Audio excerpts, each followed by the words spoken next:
Whether you are just starting out on your sourdough journey or haven't been happy with how your bread's been turning out, I'm going to share with you my tried and true recipe and method for getting the perfect sourdough bread every time.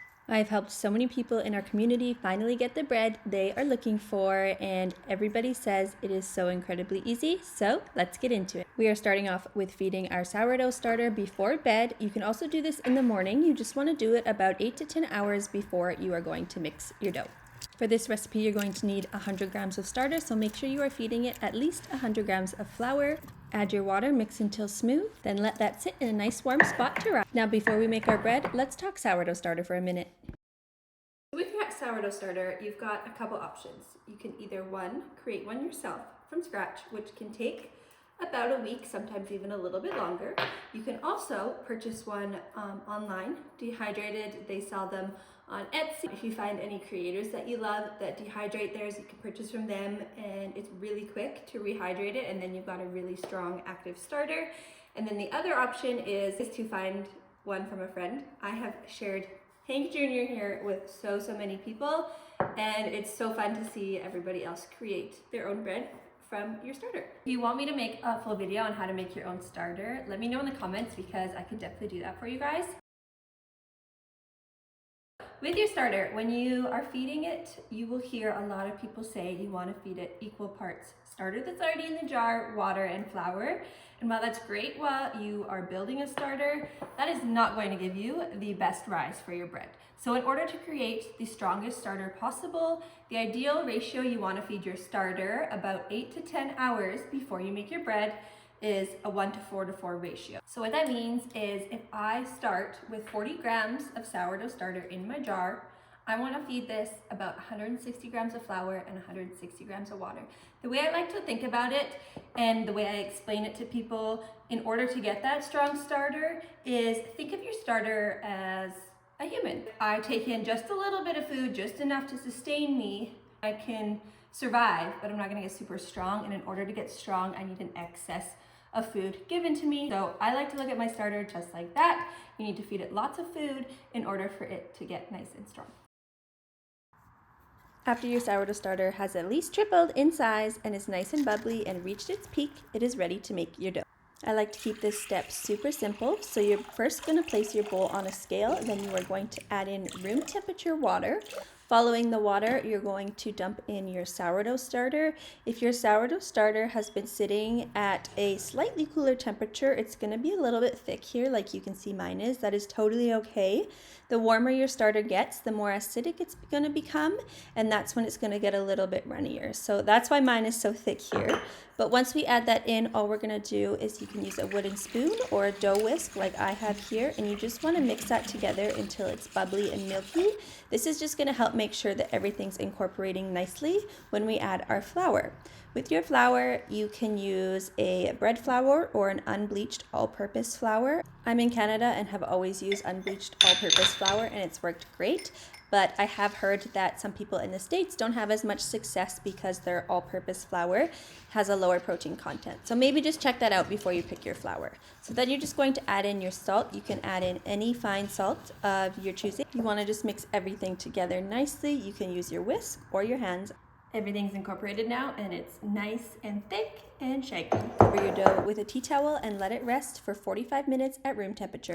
With the starter that is left in your jar, you can either store it in the fridge like I do, then you only have to feed it once a week, or if it's left at room temperature, you have to feed it every day. Do whatever works for you. After your dough has rested, you are moving on to your first set of coil folds. I always recommend wetting your hands before you're folding your dough, as it will prevent the dough from sticking all over your hands.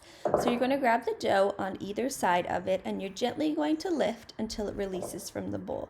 You can see here I'm then spinning the bowl and then repeating that again about 4 to 5 times. After that second round of 45 minutes, you're going to do your second set of coil folds.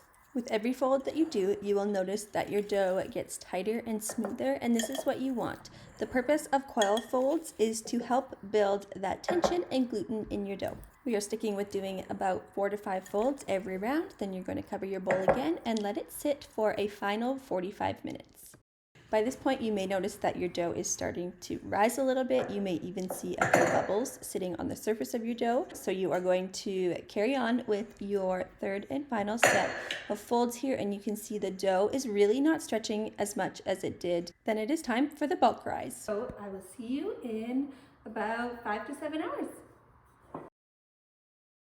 You will know your dough is done bulk rising when you can see it's domed on the top. It's less sticky than it was before, and you can see there's some bubbles on the surface. This is what you're looking for to tell that your dough has proofed enough. My house sits around 19 to 20 degrees Celsius, and my dough typically takes about 7 to 8 hours to bulk rise. Once it has risen, you're going to flip your bowl upside down and let the dough fall out.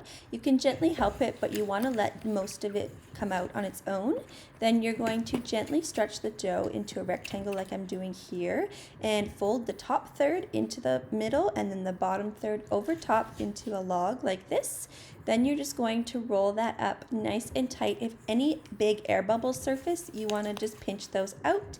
Then you pinch the sides to seal it all together. Then you're going to gently push the dough away from you and pull it back towards you.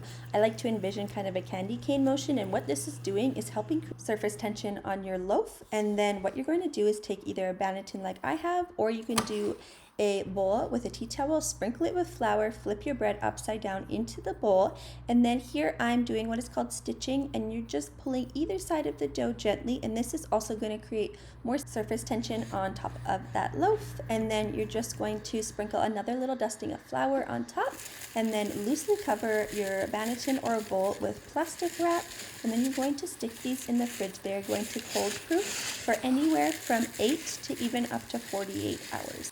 This helps develop the flavor in your bread and also makes it easier to score. When you are ready to bake your bread, you can go ahead and pull them out of the fridge. You will notice they will have risen.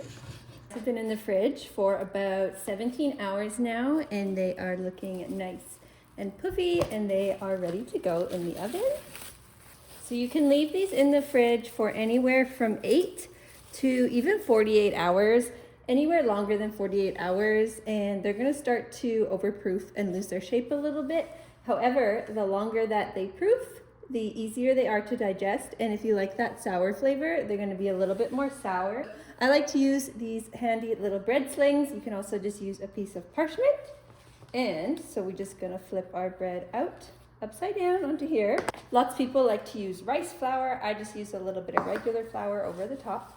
This is not necessary, but it does help create contrast for when you do your scores, which makes it look really pretty. Then you're just going to take a bread lamb. You can also just use a really sharp knife, and you want to do one score that is called your expansion score.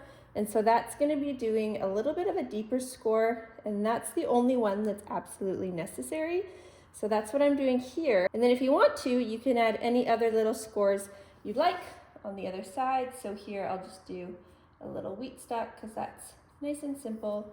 This one big score is the only thing that is absolutely necessary, and this helps your bread have room to expand in the oven, and the other one is just for decoration. You can do so many different scoring patterns on your bread, and so here I'm just showing you another one that I like to do. It's very simple but turns out beautiful every time, and these are just super shallow cuts, just strictly for design.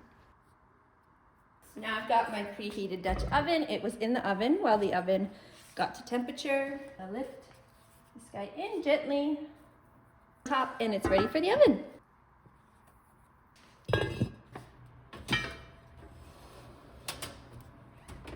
So this is completely optional, but around 7 minutes into baking, I like to just pull the lid off and go over my big expansion score here just under the top. And what this does is, if you've ever heard somebody refer to an ear on your bread, that's this little bit here that's gonna curl up.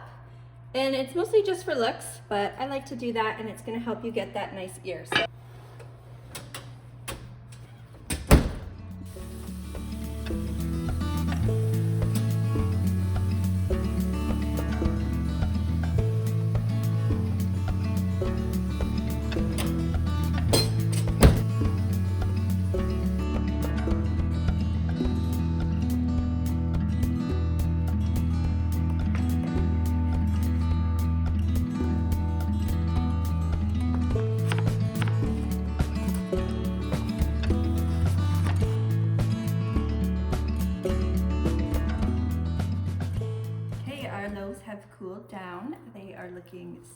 so beautiful.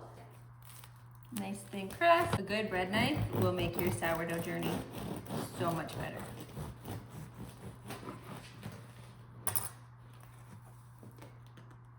Look at that. She's perfect, so soft. Springs back. You've got even bubbles throughout, which is what you're always looking for to know that you have proofed your bread properly. It's not overproof, it's not underproofed. We've got a nice height to it. And it's the perfect sourdough.